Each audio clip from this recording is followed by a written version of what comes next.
Deus pela vida do meu amigo, pastor Peterson, que Deus abençoe sua esposa, filhos, pastor Maurício, obrigado também juntamente com a esposa e toda a família. Deus em Cristo vos abençoe. Pastor Marcelo, transmita a paz, um abraço, que Deus abençoe. Louvo a Deus pela minha família. Está ali a pastora Cláudia, minhas filhas, a Rebeca e a Ana. Hoje meu primogênito não está, tinha um compromisso, mas nós estamos aqui para falar que Jesus é bom, o diabo não presta, e nós estamos melhorando, amém? Você está melhorando?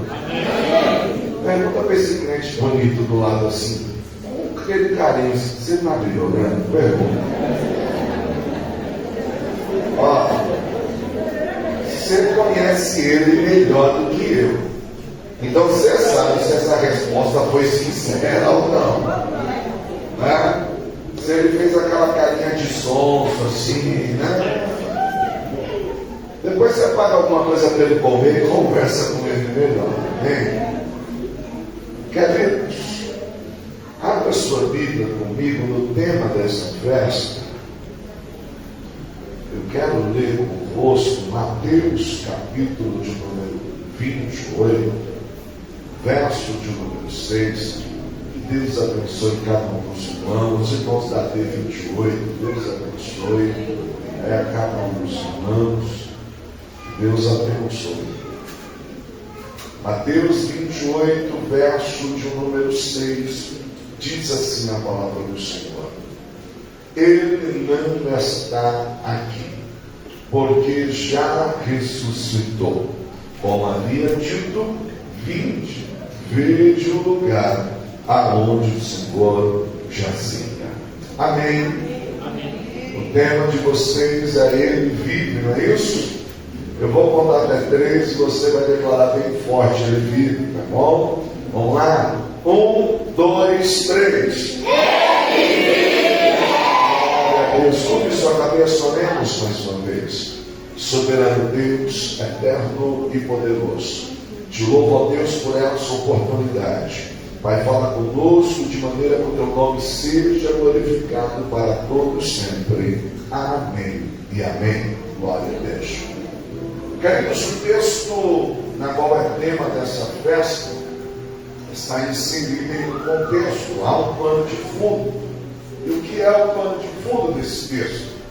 Na verdade, é notório que é de conhecimento dos irmãos que Jesus é crucificado, morto, e ao terceiro dia ele ressuscita. Mas eu queria pensar convosco nesta noite, regindo por um tempo, o triunfo da cruz. O triunfo da cruz. Quando nós olhamos ao tema dessa festa, Ele vive, e acredite, já estava dentro aqui do meu esboço, cantar um pouco daquele hino, porque Ele vive, posso crer no amanhã. E eu vi que vocês cantaram aqui pelo menos 2 vezes. E aí eu fiquei pensando, olha Deus confirmando, porque Ele vive, eu posso crer no amanhã. Às vezes a gente canta isso, mas a pergunta que eu vos faço é: será que de fato você sabe o que isso significa? Porque Ele vive, eu posso crer no amanhã. Aí você diz assim: claro que eu sei, pregador, Jesus está vivo. Se Jesus está vivo, eu tenho esperança no amanhã. Mas para que nós venhamos entender isso biblicamente, nós precisamos voltar na história. Por que voltar na história? A Bíblia diz, querido, que Deus cria o homem. E o homem é a coroa da criação de Deus. Observe que quando nós olhamos para a narrativa da criação lá no Gênesis, a Bíblia diz que tudo que Deus fez era bom. Observe que quando Deus cria, no mundo pré-queda, Deus coloca o homem como corregente de Deus. O homem tem a responsabilidade de dominar sobre tudo aquilo que Deus criou. E acredite, a Bíblia te mostra perfeita em tudo aquilo que Deus criou. No entanto, a Bíblia vai nos dizer que um belo dia, Gênesis 3, a serpente vem, e aí, obviamente, Satanás, e faz uma bela pergunta para a mulher. E diz assim: é verdade que vocês não podem comer de nada aqui? Queridos, deixa eu te dizer uma coisa. Esse sentimento de ausência de alguma coisa, quem colocou no homem pela primeira vez foi Satanás. Por quê? Porque Deus cria uma atmosfera perfeita, um ambiente perfeito, e todas as tardes Deus vinha até com o homem, ou seja, o homem não tinha ausência de nada, porque a presença de Deus lhe era suficiente. Então, primeiro a induzir no coração do homem a necessidade de algo fora de Deus, foi Satanás. Então perceba que às vezes a gente não está bem, só que a gente esquece que a gente tem tudo que precisa, a presença de Deus. Então, quando esse sentimento de insuficiência nasce em nós, acredite, não é Deus. Pastor, o senhor está forçando? Não, queridos, porque primeiro nós temos Deus, e quando Deus habita em nós, nos é suficiente. A serpente vem e diz assim: é verdade que vocês não podem comer de nada? Eu disse assim: não, a gente pode comer de tudo, a gente só não pode comer daquele fruto dali, porque Deus disse que no dia que nós comemos certamente morreremos. Então é sujo. Ele sempre quer desconstruir aquilo que Deus falou. Se morre, não. É que Deus não quer que você esteja igual a ele. Olha aí, irmão, a tentação não. Aí Gênesis 3:6 diz assim: e viu a mulher que aquela árvore era boa para se comer, agradável aos olhos, desejável para dar entendimento, tomou do seu fruto, comeu e o deu ao seu marido, que também dele comeu. O que nos chama a atenção é que o inimigo se aproveita de três áreas para tentar derrubar a humanidade. Primeiro, consciência da carne. O que é isso? Vontade da carne. O texto diz: e ela viu que era boa para se comer. Consciência dos olhos e agradável aos olhos, e soberba da vida, boa para dar entendimento. A partir deste momento, o homem desobedece, peca e cai. Pastor, por que o senhor falou porque ele vive, eu posso crer no amanhã? É porque a partir do momento que o homem desobedece e peca, o homem quebra a aliança que ele tem com Deus. Escute isso. O homem, quando foi criado, Deus entrega para ele vida abundante. Deus entrega ao homem o domínio e Deus entrega ao homem a autoridade. O homem desfrutava da comunhão com Deus, vida abundante. O homem tinha no jardim tudo aquilo que ele precisava para lhe suprir. E a comunhão com Deus que vinha na relação do dia lhe era suficiente.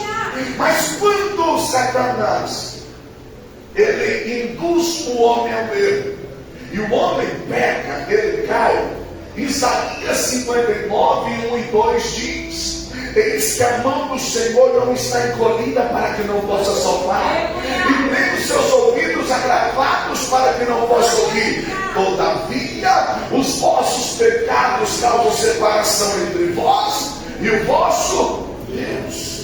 Você sabe o que acontece a partir desse momento?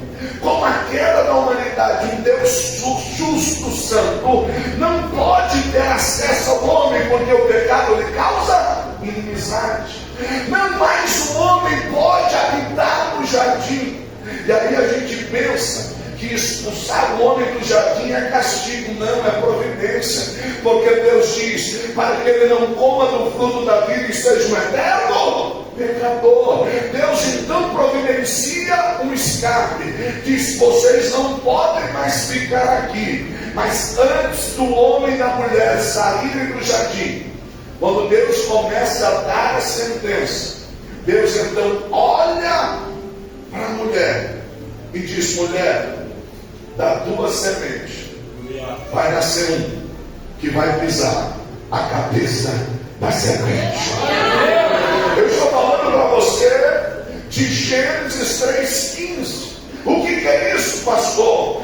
A promessa da reconciliação. Quando o mundo está saindo do jardim, Deus está dizendo: calma, nem tudo está perdido. Vai vir um, vai nascer um que vai restaurar aquilo que o homem perdeu, vai trazer de volta a vida abundante, vai trazer de volta a comunhão e vai trazer de volta o domínio e a autoridade. A questão é o seguinte: é que quando o homem sai do jardim, e isso nos chama a atenção, você vai ler o texto do Gênesis, o pecado começa a se proliferar tão grandemente, o homem está num declínio avançado. Escute, queridos, se você for olhar os textos bíblicos, Caim mata Abel, a coisa começa a piorar, e parece que aquele que haveria de vir não iria chegar. Quando nós olhamos então, o inimigo a cada dia ganhando terreno, mas o texto bíblico vai nos dizer, lá, queridos, lá em Gênesis 4, que Sete tem um filho, Enos, e a partir daí voltou a invocar o nome do Senhor. Mas eu fico pensando, o inimigo das nossas almas olhando e dizendo assim: quem será que vai ser esse descendente? Cada dia a humanidade está pior. Não tem ninguém que possa restaurar a comunhão do homem com Deus. O que nos chama a atenção é que quando você olha o registro da humanidade, a situação está cada vez pior. Mas a Bíblia diz que da geração de Sete nasce um moço chamado Enoque. E a Bíblia diz que Enoque andava com Deus. Eu fico imaginando a cena, queridos, o inimigo das nossas almas, que não é onisciente, o inimigo das nossas almas, que não é onipresente, muito menos onipotente, fica olhando para o tal do Enoque dizendo assim: será que é esse aí que vai pisar minha cabeça?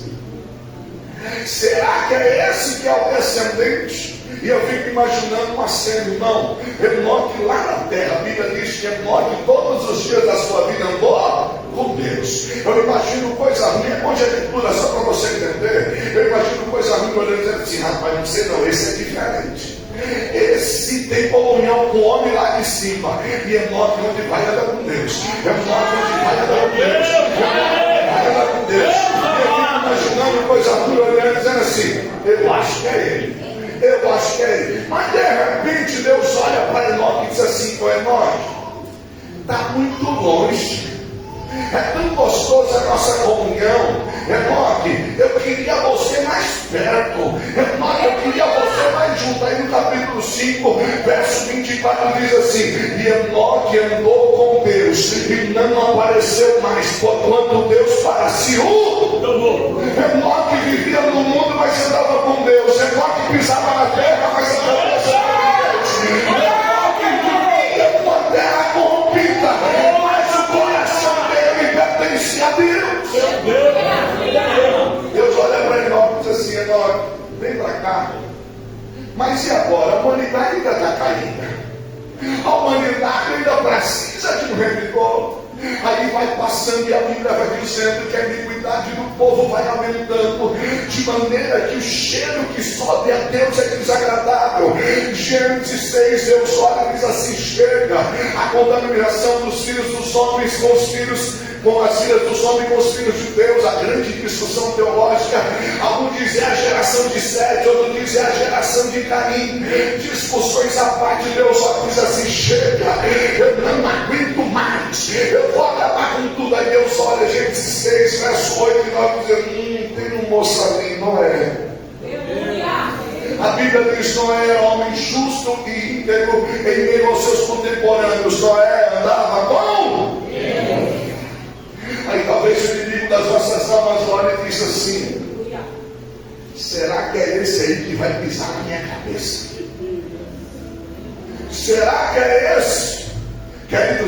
em Gênesis 3:15, o inimigo das nossas almas ficou com a cabeça quente, porque ele não era onisciente, não era onipresente. Ele disse assim: agora, quem é que vai vir? Aí Noé está construindo a arca, Noé estava com Deus, e eu penso que o inimigo das nossas almas olha assim: deve ser ele, mas aí a Bíblia diz, irmão, que um dia o Noé planta uma vinha, enche a cara, fica bêbado, se expõe a bandeja. Imagina o inimigo das nossas almas olhando assim: eu pensei que era essa aí, essa não tem autoridade para pisar na minha cabeça.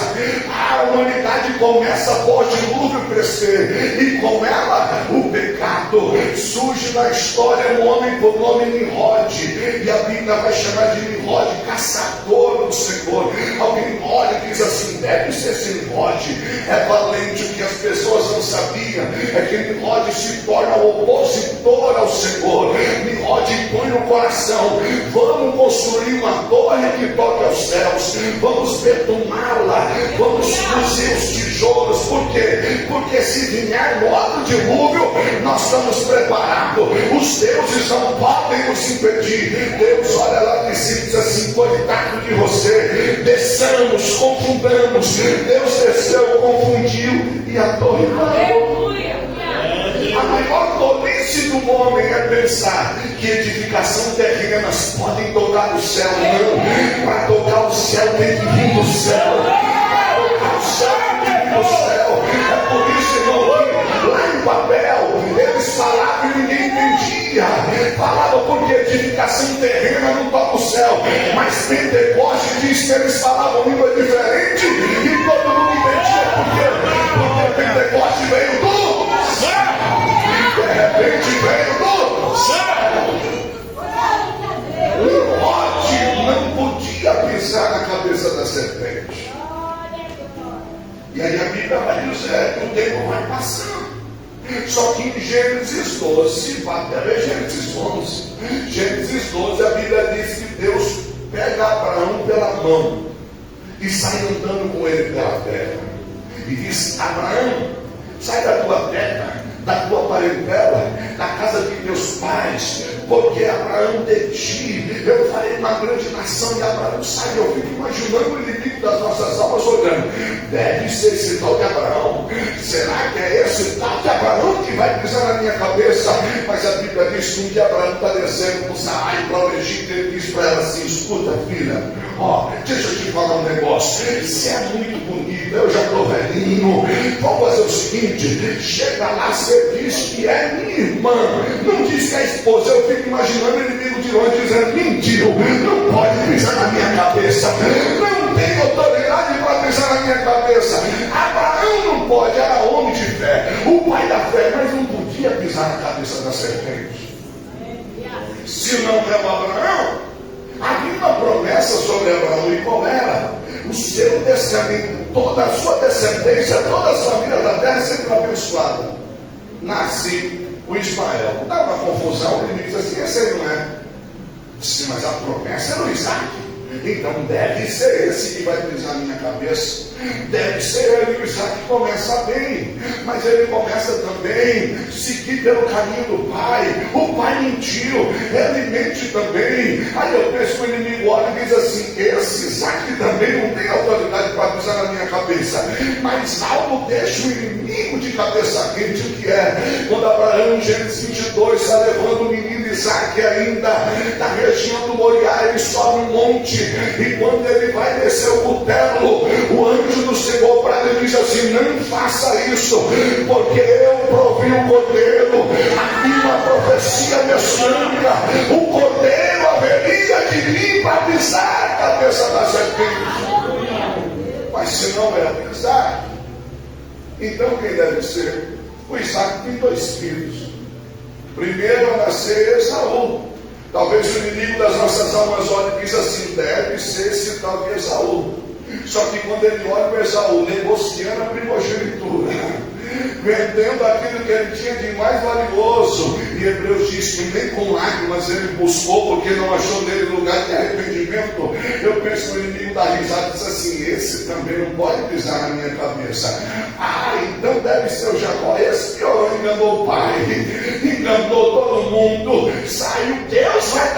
com ele, Deus vai mudar o nome dele, mas ele também não tem autoridade para pisar na cabeça da serpente. Se não é o Jacó, aí a gente pensa, então quem será? Os irmãos venderam um tal de moço chamado José, vai parar no Egito, se torna governador, tipifica o Cristo, vendido pelos seus irmãos, um grande líder. Mas a gente olha para o José e diz assim, o José também tem falhas, não pode pisar na cabeça da serpente, a humanidade continua caída, precisa de alguém que resgate a humanidade, precisa de alguém que dê de volta ao homem o domínio, precisa de alguém que dê de volta ao homem a autoridade, precisa de alguém que dê de volta ao homem vida abundante, de alguém que coloque o homem junto a Deus. Mas quem será esse? Se não é o José, então deve ser o Moisés. É o Moisés. Seu nascimento já foi um milagre, foi tirado das águas, rejeitou ser chamado filho da filha de Faraó. O moço é o libertador, e ele vem, e ele liberta o povo do Egito. Eu fico pensando que o inimigo das nossas almas, quando vê Moisés guiando o povo, diz assim, deve ser esse. Eu acho que é esse, mas a Bíblia diz que o homem mais manso da terra não aguentou tanto falatório, o povo reclamando. Um dia já tinha dado água para o povo, Deus falou assim, fere a rocha, deu água. Agora Deus falou assim, só, não fere a rocha, só fala. Mas ele estava irritado, estava nervoso, pegou o seu cajado, sentou a madeira na rocha, bravo, e inimigo olhou e disse assim, coitado, esse aí também não pode pisar na minha cabeça. Se não é o Moisés, nem o Josué, seu sucessor, talvez o inimigo olhe e diz assim, deve ser esse. O nome dele significa Yahvé, salvação. Então é ele, é o Josué, um grande general, um grande guerreiro, colocou o povo na terra, guiou o povo. Mas um detalhe, vieram os gibeonitas, enganaram ele, caiu no laço dos gibeonitas, pensou que o povo era de longe, fez aliança sem perguntar para Deus, fez negócio sem saber se Deus estava no negócio. O inimigo olhou de longe e deu risada e disse, esse também não pode pisar na minha cabeça. Parece que a humanidade vai de mal a pior, e não tem um que possa resgatar o homem de volta a Deus. Se não é o Josué, então com certeza Deus vai levantar um dos juízes. A Bíblia diz que então o povo entra na terra por meio de Josué. Enquanto Josué está vivo, ele diz assim, vejam que vocês vão servir, se aos deuses desta terra, aos deuses da além do Jordão, todavia ele e a minha casa serviremos ao Senhor. A Bíblia diz que o povo de Josué, estamos juntos a nós, até Josué morrer. Quando Josué morre, a Bíblia diz que o livro dos juízes é marcado por pecado, justiça divina, arrependimento, misericórdia. O povo se distanciava de Deus, aí caía na mão dos inimigos, aí clamava a Deus, Deus levantava um juiz, dava livramento. Enquanto esse juiz estava vivo, o povo adorava. Daqui a pouco o juiz morria, o povo esquecia de Deus. E eu fico imaginando o inimigo olhando e dizendo assim, não pode, nenhum tem firmeza, o povo levanta, cai, o povo levanta, cai. Aí surge o Sansão do cabelão, como diz as crianças, forte. Aí eu penso, o inimigo olha e diz assim, eu acho que é esse. Esse é forte, esse é guerreiro. Sansão matava um leão, mas não podia ver uma mulher. Sansão arrancava o muro de casa nas costas, mas quando passava do lado de saia, ele dizia assim, eu não aguento. O inimigo olhava e dizia assim, esse também não tem autoridade para pisar na minha cabeça. Se não pode os juízes, alguém olha e diz assim, mas espera aí, o Messias deveria ser da descendência de Davi. Então alguém diz, então mas errei. Então não era para ser juiz, era para ser rei. Aí eu fico imaginando, Israel passa do período teocrático para o período monárquico. 1 Samuel capítulo 8, o pessoal chega a Samuel e diz assim, nós queremos o rei, queremos ser igual às outras nações. Eu penso que o inimigo olha e diz assim, será que agora vai vir? Ouvi falar que esse ia ser rei. Mas quem será que ele? Primeiro rei, 1 Samuel 9, Saul sai para procurar jumenta. preocupado 3 dias, procurando a jumenta. Aí o seu moço diz para ele assim: aqui perto mora o vidente Samuel, vamos até lá para ver se ele sabe. Deus já tinha falado um dia antes com Samuel: vai vir um moço aí te procurar, e quando ele chegar, unge-o como líder do meu povo, porque eu vou separá-lo como rei. Olha que lindo, saiu para procurar a jumenta, voltou como rei de Israel. Você nem sabe que Deus tem preparado para você. Talvez você saia todo dia no seu cotidiano procurando as jumentas da vida, e Deus está dizendo: eu já tenho algo preparado para você. Se você olhar o texto, Saul tinha tudo para dar certo, mas preferiu honrar os homens do que honrar a Deus. Não aguentou esperar 7 dias. Tinha tudo para dar certo. Samuel disse assim: calma que eu vou chegar. Deu o 7º dia, ele disse assim: já é o 7º dia. Samuel não chegou. Me traga aqui as coisas do sacrifício que eu vou oferecer eu mesmo. Só podia oferecer quem era sacerdote, só podia oferecer o Samuel da linhagem. Ele colocou a mão naquilo que não era para ele. Eu fico imaginando o inimigo olhando e dando risada. Eu fico coitado, esse não respeita nem princípios. Como é que vai pisar na minha cabeça? Não tem autoridade para pisar na minha cabeça. Se não é o Saul, então Deus diz: eu já escolhi alguém segundo o meu coração. Então é o Davi. Davi começa bem, tem tudo para dar certo. Enquanto Saul não se preocupou em ter a arca junto dele, a primeira coisa que Davi faz quando está no trono é o quê? Trazer a arca da aliança para junto de si. No começo dá errado, depois ele se acerta, traz do jeito certo, e ele está celebrando, bailando. Mas se você viu em Samuel capítulo 11, a Bíblia diz: na época em que os reis saem à guerra, Davi não saiu. Sabe qual foi o problema de Davi? Enquanto era para estar na guerra, ele estava desapercebido. Se a época de guerra se arme, guerreiro, porque senão você se torna algo fácil. Davi come, dá aquela cochilada depois da tarde, vai andar na varanda. Quando Davi está andando na varanda, ele dá uma olhadinha e vê uma mulher se banhando. Quem é que está lá? Bete Seba. Os íntimos Bete. Ele olhou a Bete e disse: Aí, escute, a Bíblia diz que ele mandou perguntar quem é. A resposta era mais ou menos assim: é a esposa de Urias, teu soldado, ou seja, não é do teu bico.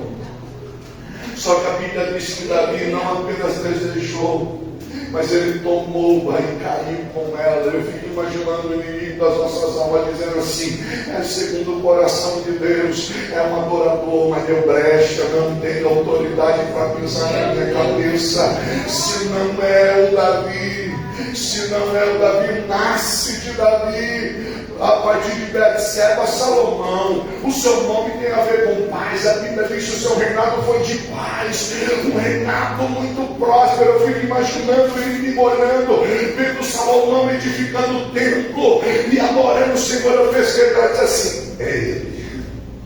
Eu acho que é ele que vai pisar na minha cabeça. Eu acho que é isso aí. O problema é que o Salomão se empolgou, começou a casar com uma, casar com outra, casar com outra. E qual era a ideia desses casamentos? Acordos comerciais. E cada mulher que ele casava era um acordo comercial, a ponto de Salomão edificar a casa a deuses pagãos e entrar em templos pagãos para adorar a outros deuses. Eu imagino o inimigo da nossa alma olhando dizendo assim: esse aí também não tem autoridade, esse também não pode pisar na minha cabeça.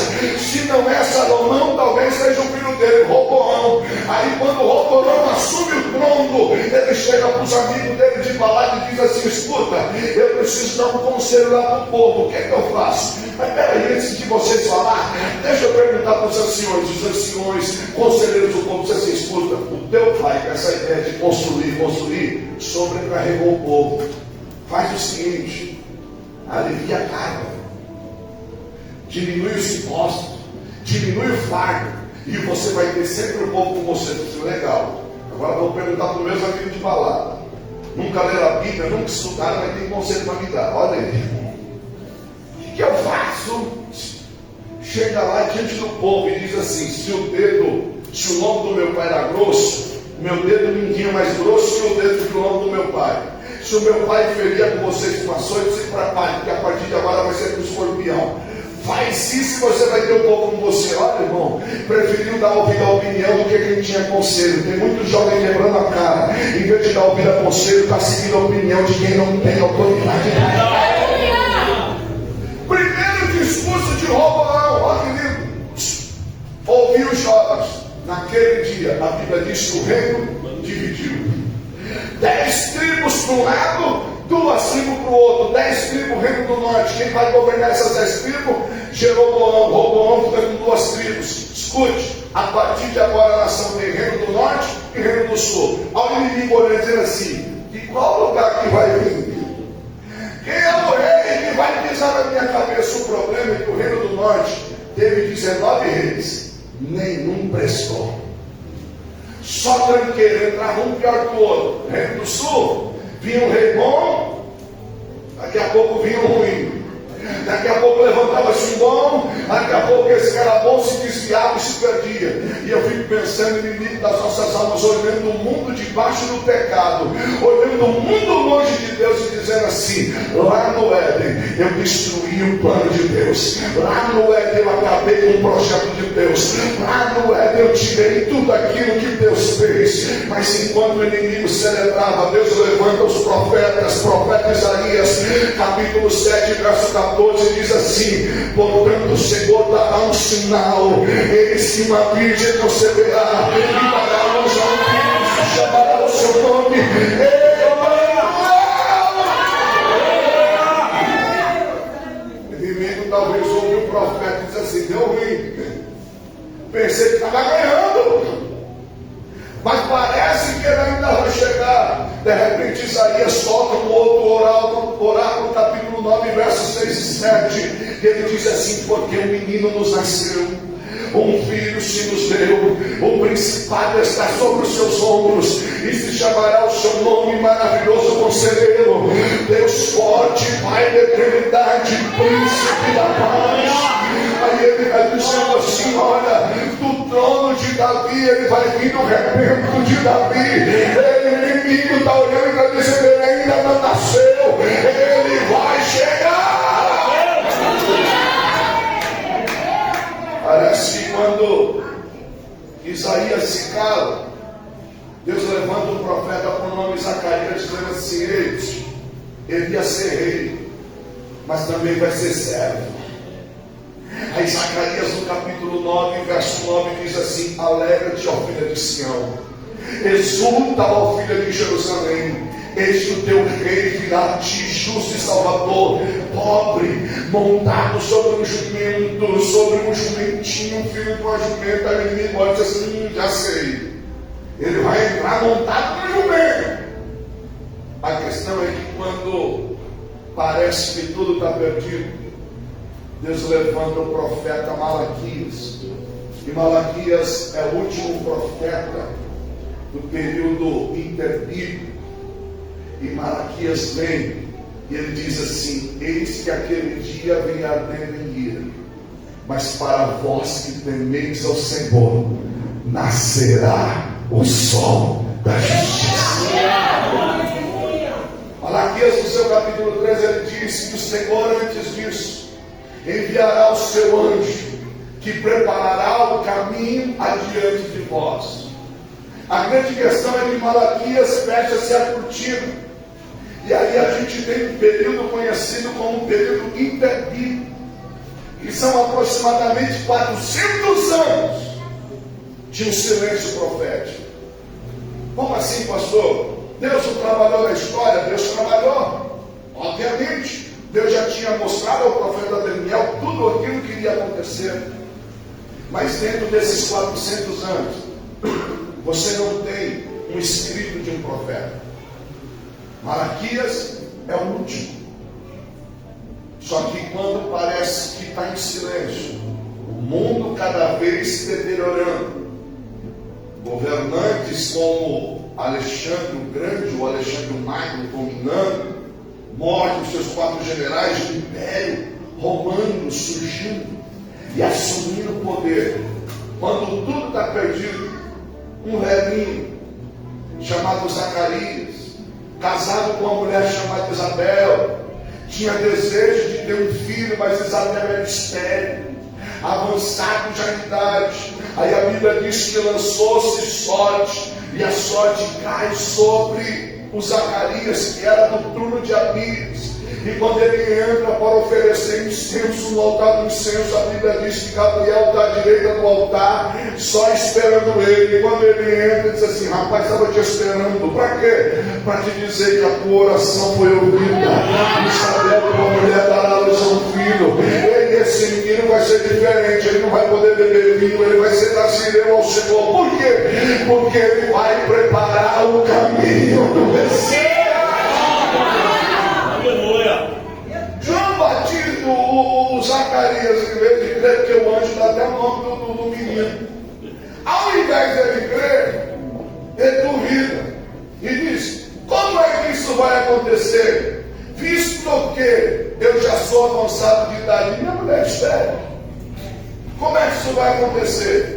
Aí o anjo diz assim: sou Gabriel. A palavra Gabriel quer dizer mensageiro do Senhor, guerreiro do Senhor. Ele está dizendo assim: sou Gabriel, assisto diante de Deus. Ele está dizendo assim: só venho quando Deus manda, e se Deus mandou, vai acontecer, creia você ou não. Mas para você saber que o que Deus fala permanece, tu vai ficar mudo até o nascimento do menino. Já pensou se Deus fizesse assim hoje? Deus faz uma promessa e você questiona, Deus assim: só para você ver que eu vou cumprir, vou deixar você mudo. Imagina como seria aí para os cultos hoje.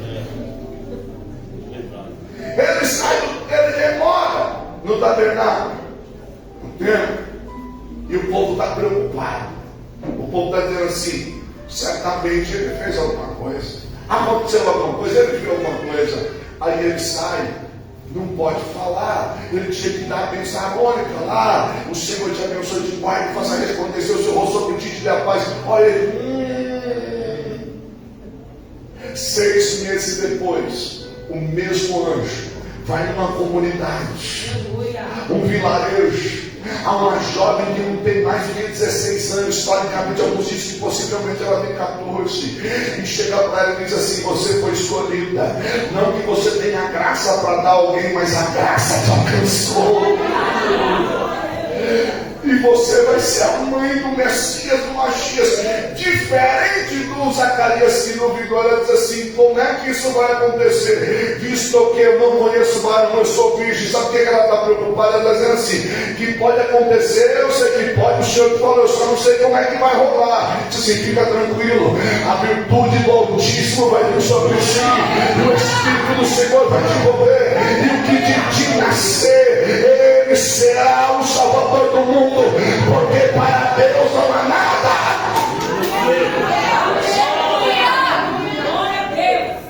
Aí a Maria, ela gera. Aí eu disse: para você saber, é o 6º mês lá da tua tribo. A questão é o seguinte: passa-se o tempo, e aí a Bíblia diz que Herodes, o grande, é quem está no poder. Era um homem tirano. Herodes o grande era um homem terrível, a ponto de que matou sua parentela, matou sua esposa, porque ele achava que queriam conspirar contra ele. Aí um belo dia vem os sábios do Oriente. A Bíblia não diz que eram 3, isso é a tradição que o povo escreve. Os sábios do Oriente vêm e eles querem saber o lugar onde é nascido o menino rei. Escute, ninguém nasce rei, se nasce príncipe. Só que eles estão dizendo assim: onde é o lugar do nascimento do rei dos judeus? Para nascer rei tem que ser rei antes. Então é o que foi dito, o verbo se fez carne. Sabe por que ele nasceu rei? Porque ele já era rei. O problema é que eles foram bater no palácio de Herodes. Onde é o local do nascimento do rei? Eu disse assim: o quê? Rei? Rei aqui sou eu. Não tem outro rei não. Mas ele era astuto e disse assim: pergunta aí pro povo aí como que é. Aí vem o sábio e disse assim: então, lá vem uma promessa. O profeta disse que nasceria um rei. Aí ele chega para os sábios e diz assim: escuta, encontre o lugar do nascimento do menino, para que eu vá lá também adorá-lo. Olha, aí Deus chega na frente, amar. Deus conhece a intenção do coração. Tem uma ferramenta preparada contra ti, vai você levantar contra ti, vai prosperar. Por quê? Porque que beleza por você é Deus. Eu vim aqui para dizer que Deus está chegando na frente e está cortando o laço. Deus está chegando na frente e está dando livramento. Deus está chegando à frente e está te dando vitória. O anjo do Senhor aparece aos sábios e diz para eles: volta lá não. E eles não voltam. Encontram o menino historicamente, já fazem 2 anos. Herodes vai estudar a época, e aí, como ele não volta, Herodes dá um decreto: escuta, mata todas as crianças de 2 anos para baixo. Diz os historiadores que foi uma grande carnificina, uma grande dor para todas as mães. Mas antes que batessem na porta do Zé e da Maria, o anjo apareceu para dizer assim: levanta e foge para o Egito, levanta e vai. Quando o inimigo chegou, Deus já tinha dado livre. Eu estou dizendo para você que Deus está chegando primeiro, está dando livramento lá na tua casa. Deus está chegando primeiro e está dando livramento lá na tua família. O traficante achou que ia conseguir encontrar ele lá, e Deus deu livramento. Deus soltou o laço de morte. Deus repreendeu o laço de morte. Eles vão fugir para o Egito e só vai voltar para o Egito depois que Herodes morre. Só que o que me chama a atenção, eu fico pensando, o inimigo dizendo assim: bom, matou todas as crianças. Então, se pela ordem daqueles magos lá, daqueles sábios, todo mundo morreu, então eu estou tranquilo. Mas a Bíblia diz que vai aparecer no deserto um homem diferente, pregando. É o tal do João Batista. E aí, como eu disse, o inimigo não é onisciente, o inimigo não é onipresente, muito menos onipotente. E o João está pregando lá no deserto: raça de víboras, se arrependam, é chegado o reino de Deus a vós, o reino de Deus está próximo, é chegado a vós. E ninguém entende quem é ele. Aí o cão entra no corpo de alguém e diz assim: vai lá perguntar quem é ele. E a primeira pergunta é: ei, tu és quem? Tu és Elias, um dos profetas? Não, sou não. Ei, tu és o Cristo? Você está doido? Eu não sou digno nem de amarrar a sandália dele. Ei, eu batizo vocês com água para arrependimento, mas aquele que vem após mim nos batizará com o Espírito Santo e com fogo. Não é ele? Não, não é. E agora deu ruim. Quem é ele? Ei, quem é você? Para que a gente fale, quem nos mandou perguntar, diga: eu sou apenas uma voz que clama no deserto. Não é ele. E o inimigo fica olhando assim: então, ninguém vai pisar minha cabeça. Até agora não veio ninguém. E a humanidade em pecado, cada dia mais longe de Deus. A corrupção aumentando, a degradação aumentando, e João está batizando. De repente João para o batismo. Olha, e vem alguém entrando no Jordão. Alguém entra nas águas do Jordão, e de repente eu imagino João gritando: eis o Cordeiro de Deus, que tira o pecado.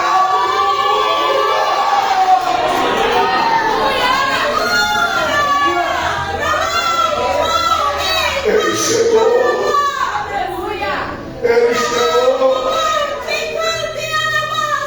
Paulo escreve dizendo: se por um homem entrou o pecado no mundo, também por um homem entrou a vida, e vida em abundância. Eu disse para você que o inimigo das nossas almas não é onipotente, onipresente, onisciente, não é. Ele tem os seus adeptos. Crença minha, que alguém sai correndo da região do Jordão e diz assim: ô chefe, ele chegou. Aleluia. Chefe, ele está aí. Aleluia. Aí a Bíblia diz que quando Jesus é batizado por João, porque João diz assim, não, eu preciso ser batizado por Senhor. Oh, glória! Aleluia! Ele diz assim, João, a palavra tem que se cumprir.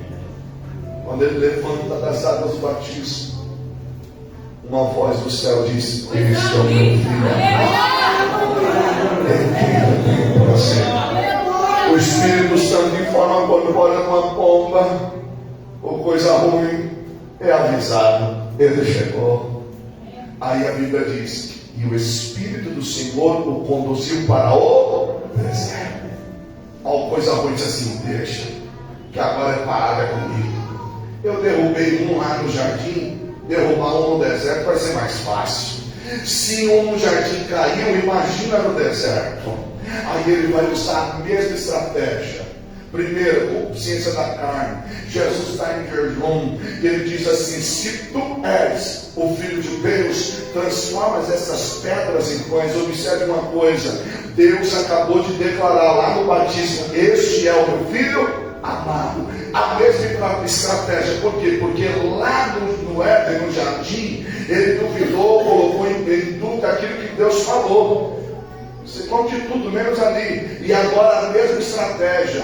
Ali só tem um detalhe: se o primeiro Adão caiu, o segundo Adão olhou para ele e usou a palavra dizendo assim: nem só de pão viverá o homem, de toda a palavra que sai da boca de Deus. A essa não vai cair pela consciência da carne. A Bíblia diz que ele leva o Senhor num lugar alto e mostra todos os reinos da terra e diz assim: tudo isso aqui vai ser teu, se prostrados e adorados. Sabe o que é isso? É reino sem cruz, é reino sem preço, é reino sem renúncia. O Senhor orou e disse: não. Meu Deus.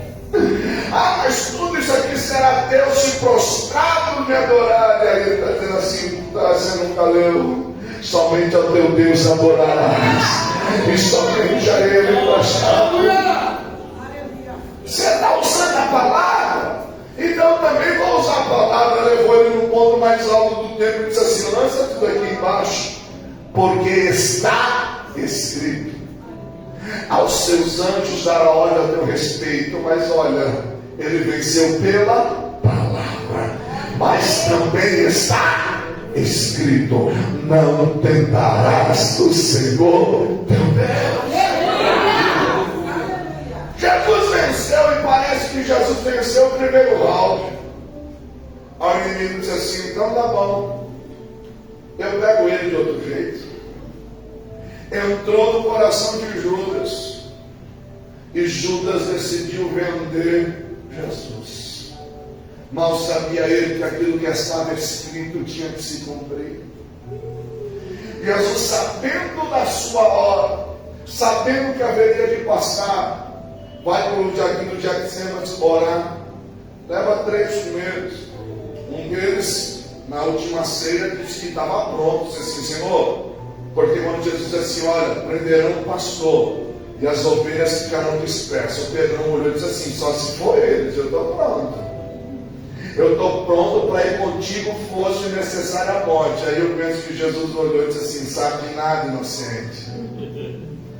Jesus olhou para ele e disse assim: Pedro, Satanás pediu para te peneirar como faz com o trilho. Eu roguei pela tua alma para que tu não desfalecesse. Vamos fazer o seguinte, Pedrão: quando tu te converteres, fortalece teu irmão. Andando 3 anos com Jesus e achou que estava pronto e não estava. Quando de nós senta à mesa com ele, ele está olhando para nós, está dizendo: tu precisa se converter. Quando de nós, toda ceia, a gente senta à mesa com ele e diz assim: meu filho, tu precisa se converter.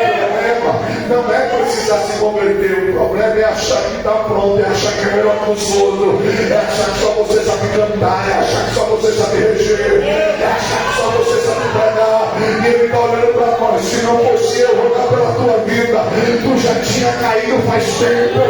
Se não fosse eu interceder por você, nem aqui você estava. Mas tá bom, você acha que é o cara? Vamos comigo orar. Vem Pedro, Tiago e João. E aí eles vêm, Jesus deixa eles a um tiro de pedra, um tiro de flecha. Fica aí que eu vou orar. Em agonia de espírito, suou gotas de sangue. E eu fico imaginando o inimigo olhando, dizendo assim: já era para você, né? Porque a cruz era a pior morte que existia. E ele está lá, e ele está dizendo: Pai, se for possível, afasta de mim esse cálice. Porque Jesus era 100% homem, mas também era 100% Deus. E na sua humanidade sentiu as dores como ser humano. Sofreu e chorando, suando gotas de sangue. E cientificamente isso é provado quando o homem se encontra no estado de grande estresse, para que não dê um derrame cerebral dele, para que não estoure uma vez na cabeça, os poros começam a liberar essa pressão. E é possível o ser humano suar gotas de sangue. Ele estava em tremenda agonia, mas ele olhou e disse assim: mas eu tenho 3 amigos aí, se eu precisar deles, estamos juntos. Quando ele chega lá, está os 3 dormindo. Disse: gente, vocês não podem ver lá comigo pelo menos 1 hora. Percebeu? A gente diz que está pronto e não consegue orar 5 minutos, a gente dorme. A gente diz que faz o que acontece, mas não sustenta em oração aquilo que a gente falou sentado à mesa. Sentado à mesa a gente dá declarações, sentado à mesa a gente faz promessa. Aliás, vai acabar o ano agora e a gente vai orar na hora da virada e vai fazer mais um monte de promessa. E quem sabe Deus está olhando para nós e está dizendo assim: chega, promete merda não, só cumpre aquilo que você já me falou. Aleluia!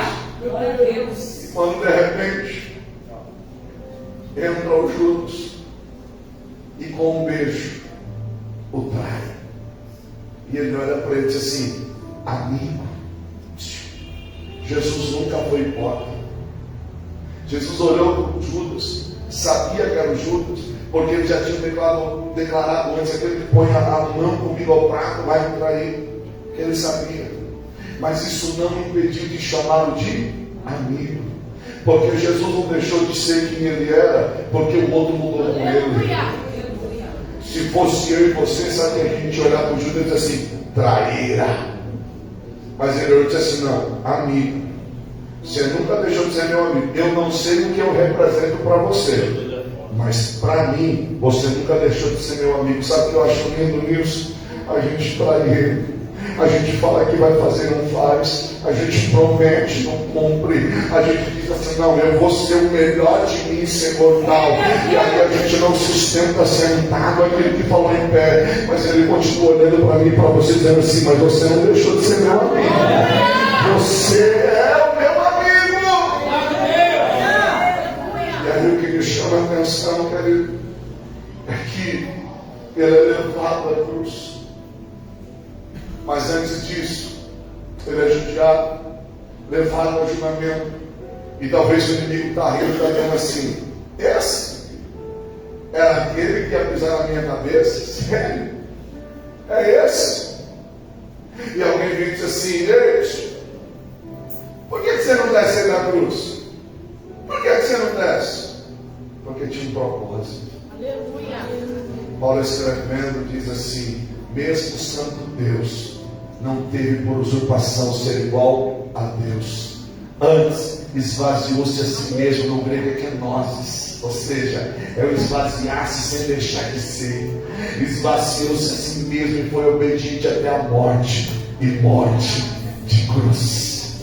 O que é isso, esvaziar sem deixar de ser? É que ele tem os atributos, é como se fosse essa taça.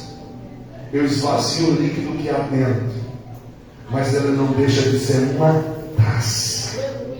Ou seja, os atributos estavam ali, mas por amor a mim e a você, ele não usou. Ele vai se entregar porque a morte não pôde o vencer. E na cruz, ele grita até detestar, ou seja, está consumado. Aleluia. Pai, nas tuas mãos, entregue meu. Houve entregas. Era 9 horas da manhã, houve entregas. Tudo escuro. O cerimonial estava lá e disse assim: deu ruim. Ele era quem ele disse que é. Mas há uma festa, talvez, nas regiões celestiais, no abismo. O inimigo está celebrando e está dizendo assim: acabou. Se esse era o que ia pisar na minha cabeça, acabou, não tem mais esperança. Quem o seguia se entristeceu. Os seus companheiros fugiram, trancaram-se. 2 deles arrumou as mãos e disse assim: sabe uma coisa? Eu vou voltar para Emaús, que eu ganho mais. Emaús ficava aproximadamente uns 11 quilômetros de Jerusalém. Passa a sexta-feira de angústia, de dor, o sábado, e as mulheres estão esperando o domingo para ir lá, para poder tratar dele. Talvez há uma festa, o inimigo diz assim: acabou, destruímos o plano de Deus, acabamos com tudo. E aí o que me chama a atenção é que elas não sabiam, elas tinham uma preocupação: como é que nós vamos rolar essa pedra? A pedra é pesada. Como é que nós vamos rolar essa pedra? E elas estão chegando.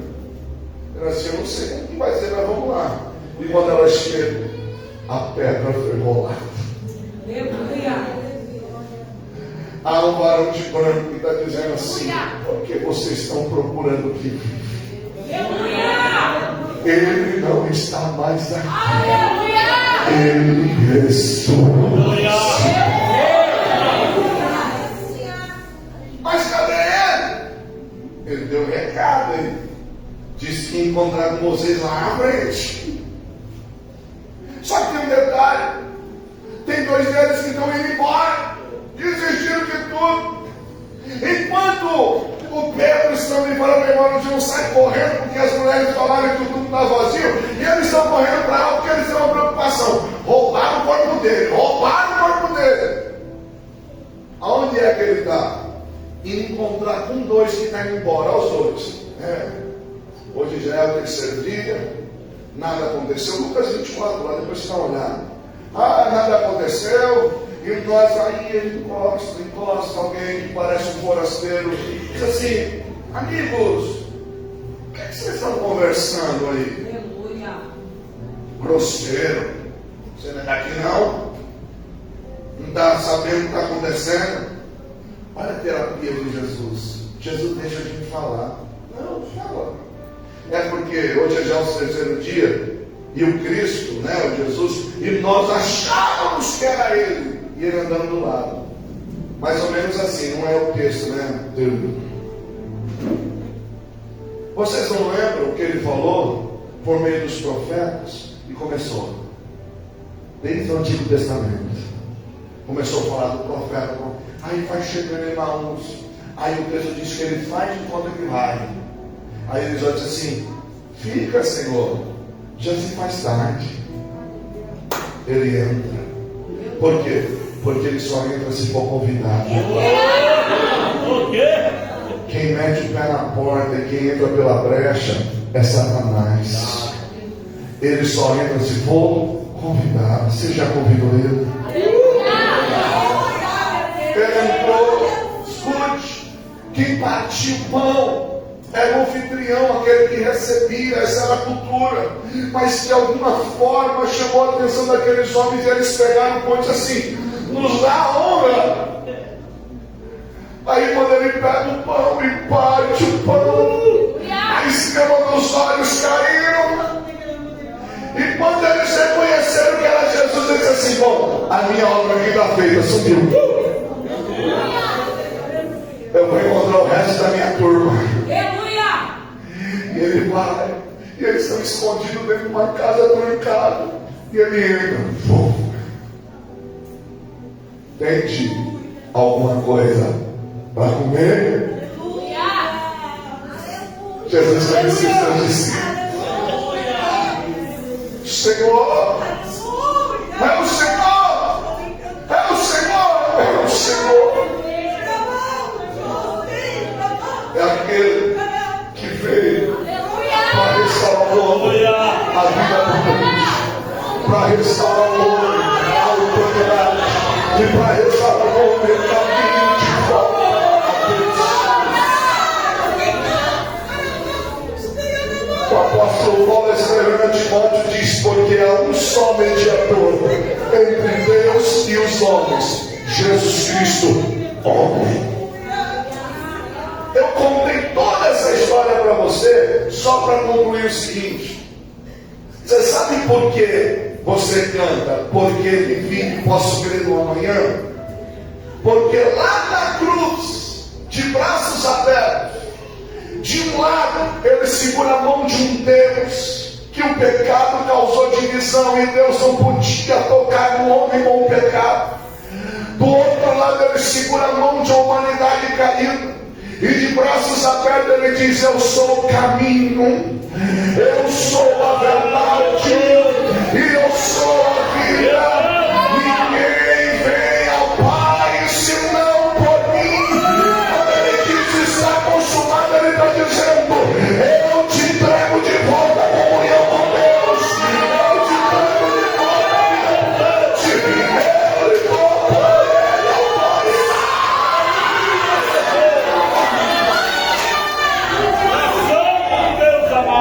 Sabe o que ele faz comigo com você? Eu quero uma coisa, pastor Maurício, o senhor pode me ajudar?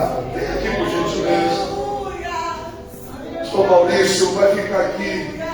É uma conjectura na posição de Deus, tá? É só para a gente conjecturar. Ele é Deus. E quando Jesus vai, a divindade composta, Deus olhando a terra, não viu um justo sequer, alguém que poderia ocupar essa brecha entre um Deus querido e uma humanidade caída. O Verbo se fez carne. E aí sabe o que ele faz? Ele começa a fazer assim, ó, aquilo que havia divisão, ele começa a pegar. Me ajuda aqui, varões. Agora você tem acesso. Em mim você está junto do Pai. Aí ele vai lá, você passou, me ajuda aqui. Você está junto do Pai. Você está junto do Pai.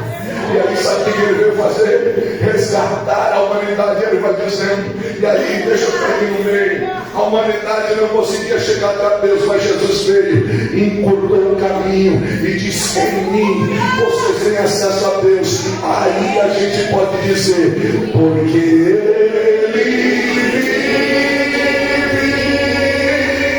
posso ver o amanhã. Porque Ele vive.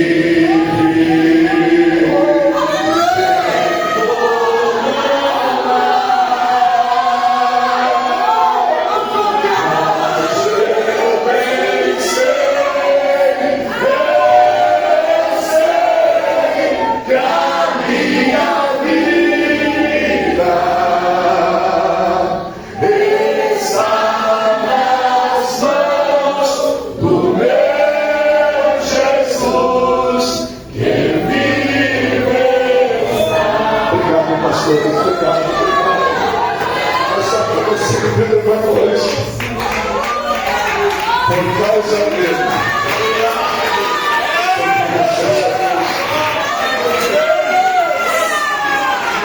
Enoque não servia, Noé não servia, Abraão não servia, Jacó não servia, mas ele veio abrir mão da sua glória e habitou entre nós. Vem aqui, olha, dá para adorar o Senhor, sabe? Eu estou sendo um tangedor, mas pede ajuda aí dos irmãos aí. Deixa eu dizer uma coisa para você, só para você entender bem simples. Pastor, o que é que eu ganho quando eu volto para Cristo? Efésios 2,13. Efésios 2,13. Mas agora em Cristo Jesus, vós que estavam longe, já pelo sangue de Cristo chegasse perto. Vós que estava longe, pelo sangue de Cristo chegasse perto. O seu pecado te impedia de estar próximo de Deus, mas Jesus veio, pagou um preço que era meu e que era seu, e te deu um lugar de príncipe. Então, se eu fosse você, encarregava hoje, porque o preço foi caro. Só que ele diz para você assim, ó: eu te tirei da posição de escravo, condenado à morte, e te coloquei na posição de filho. Essa pequena ilustração foi só para te mostrar que a gente não tinha acesso. E deixa eu te dizer uma coisa: não é por meio de João, não é por meio de Paulo, não é por meio de Barnabé, é o sangue de Cristo. E sabe o que é mais lindo? Diz a história para a gente cantar, que minha hora foi, que Lutero sofria com as acusações. Lutero sofria porque o inimigo constantemente o acusava, até que ele começou a ler a Bíblia, lendo em Romanos, e ele viu que nós somos justificados pela fé em Cristo Jesus. Diz a história que é atribuída à biografia de Lutero, que um dia, quando o inimigo da sua alma o acusava, o apontava e vinha com uma lista dos seus pecados, alguns escritores dizem que Satanás se materializava para o acusar. Um dia ele olhou e disse assim: tudo isso que você está me apontando é verdade, e tem alguns outros que você não colocou, mas escreve embaixo da sua lista: o sangue de Jesus Cristo, seu filho, de todo pecado. Ele vive. Olha o Senhor, Ele vive. Pode soltar aí, Ele vive. Ele vive. Se você quiser colocar de pé, coloque-se de pé. Vamos adorar a Deus junto.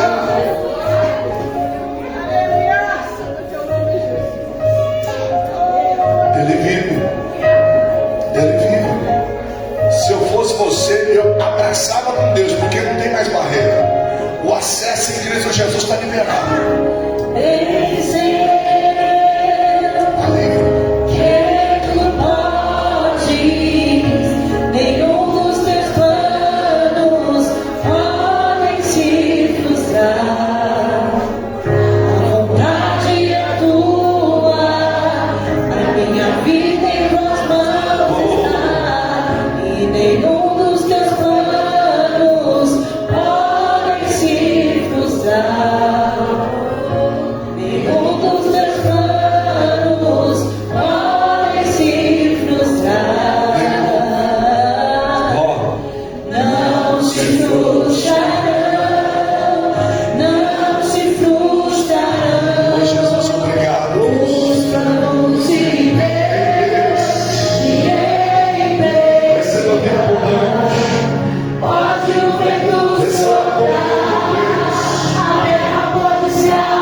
trai pra cá. Está causando medo em teu coração, está causando dúvidas, cadê Jesus? Mas olha só quem vem aí, andando sobre a água, parece que é Jesus. Andando sobre a água, estando na água, agora só o tempo, só o filho, só o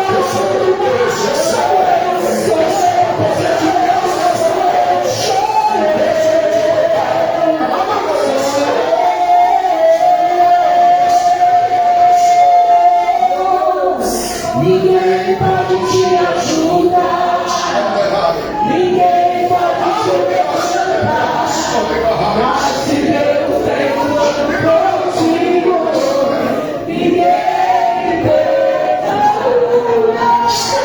Você crê que Jesus nos levou de volta a Deus? Então, se para mão desse crente, nós vamos levar para o na cara, o choro, na porta, na cidade. Porque não há mais nada que nos impeça. Venir aqui nessa noite, roubamos, não nenhuma condenação para os que estão em Cristo Jesus. Feche seus olhos para adorar a Deus. Nós estamos na tua presença. Espírito Santo de Deus, para a tua presença nós oramos. Meu Deus, a tua palavra é viva e eficaz. Para ela não volta vazia, senão sempre te apraz. Meu Deus, o pecado não pode nos separar de ti, porque Jesus, pelo teu sangue, nós somos purificados. Deus, nessa noite, vem com teu sangue purificador. Toca, limpa, limpa, limpa, limpa, limpa.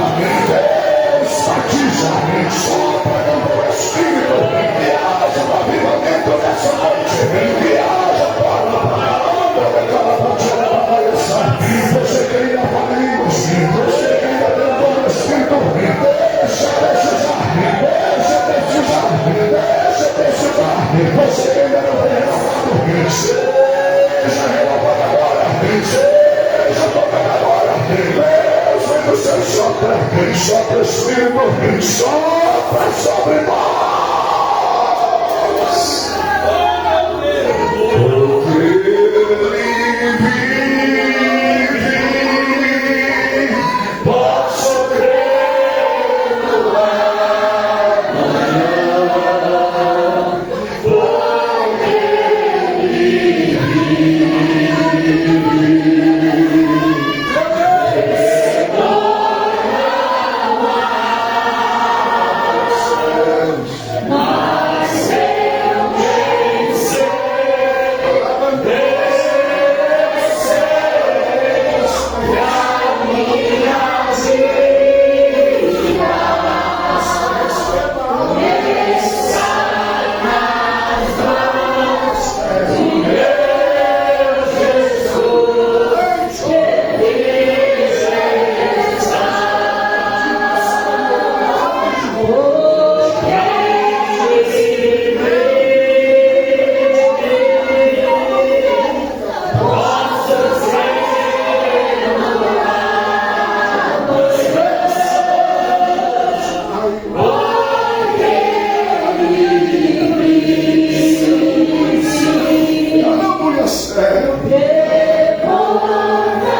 Bem forte.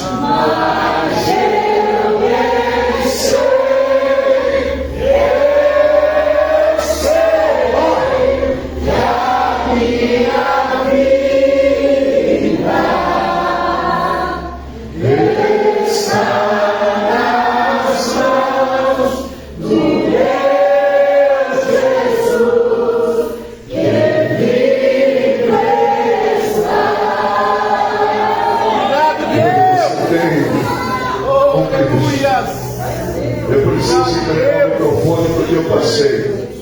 Mas Hebreus 4 diz: porque nós não temos um sumo sacerdote que não se compadece, pelo contrário, nós temos um que em tudo foi tentado, mas sem pecado, e hoje está à direita do Pai, intercede por nós. Aí ele diz, verso 16 e 17: entramos, pois, com ousadia diante do trono da graça de Deus, a fim de sermos ajudados em tempo oportuno. Ou seja, o caminho está aberto. É só você entrar. Que Deus te abençoe. Aplauda o Senhor. Que Deus te abençoe. Podemos assentar.